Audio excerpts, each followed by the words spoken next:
Peymangeha teknîkî. Peymangeha teknîkî di sala xwendinê ya 2021-22 de hat damezrandin. Beşên vê peymangehê ev in: elektrîk, kompûter, mîkanîk. Armancên vê peymangehê amadekirina teknîsyenan di karên kompûter, bernamesazî, elektrîk û mîkanîk de. Amadekirina mamosteyan ji bo perwerdeya madeyên girêdayî kompûter, elektrîk, mîkanîk li dibistanên giştî û pîşeyî li Herêma Bakur û Rojhilatê Sûriyê kar bikin. Derçiyên peymangehê di van cihan de dikarin erk werbigirin.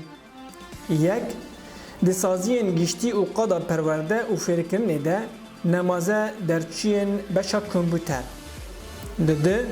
Di qada pîşesaziyê de sê, saziyên girêdayî desteyên enerjiyê. Çar, li bendavan. Salên xwendinê 2 sal û nîv in.